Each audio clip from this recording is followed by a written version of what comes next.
Bonjour aux internautes de Saint-Info.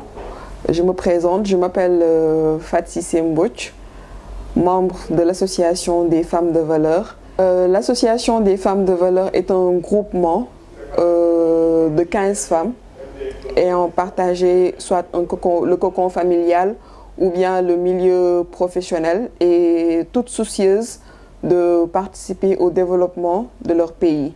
C'est des femmes qui ont eu à partager l'espace familial ou professionnel et qui ont eu à tisser des relations humaines.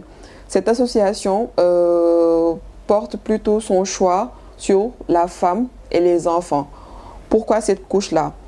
Aujourd'hui, on va dire que la femme et l'enfant restent la partie la plus vulnérable au niveau de la société.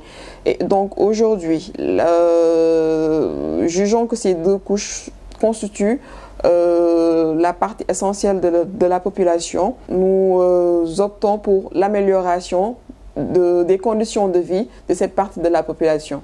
Aujourd'hui, nous œuvrons sur le social. En créant des activités, essayer de rassembler le maximum de fonds afin d'aider ces enfants-là malades ou bien de subvenir aux besoins de certaines femmes qui sont vraiment démunies, comme on pourrait le dire. Parce que, par exemple, on peut citer des récoltes qu'on a eu à faire durant le mois de Ramadan passé, où on est parti à l'hôpital Albert Royer et on a eu à, on va dire, soigner ou participer à l'opération de pas mal d'enfants. Et c'est comme ça qu'on espère améliorer ces conditions de vie-là et lancer aussi un appel aux bonnes volontés parce que jusque-là, c'est des cotisations qu'on fait en interne.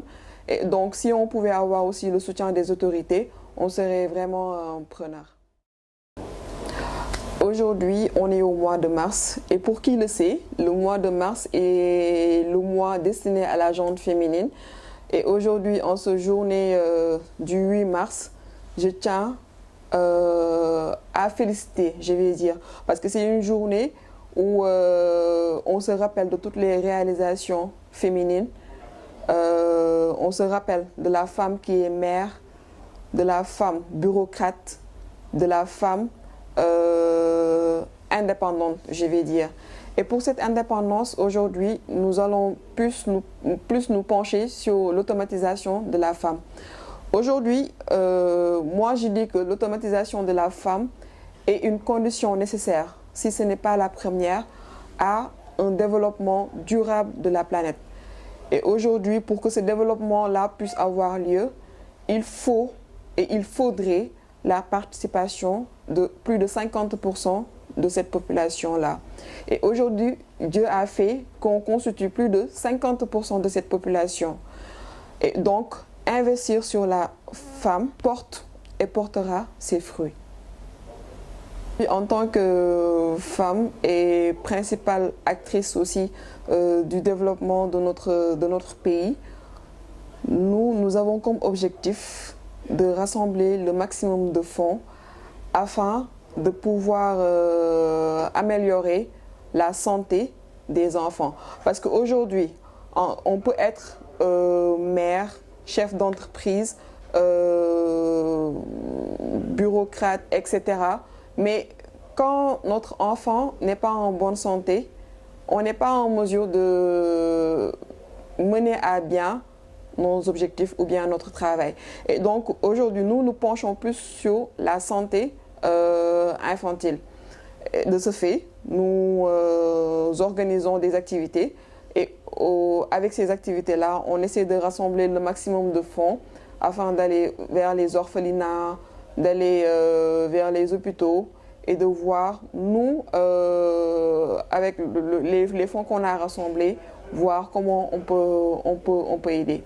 Qu'on le dise ou non, nous savons tous que ces enfants-là deviendront plus tard maman, deviendront plus tard cette couche de la société. Étant femme, nous avons été enfants avec de bonnes conditions que ça soit côté éducation, santé.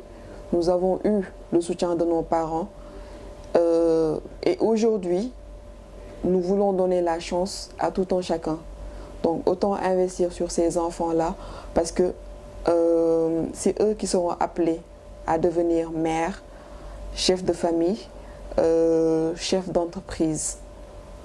Et donc nous jugeons que tout le monde doit avoir cette chance, soutenir cette couche de la population, c'est soutenir un monde de demain. Préparer la femme, c'est préparer l'avenir du Sénégal parce qu'aujourd'hui, la femme est mère, la femme est ressource, la femme, c'est l'avenir.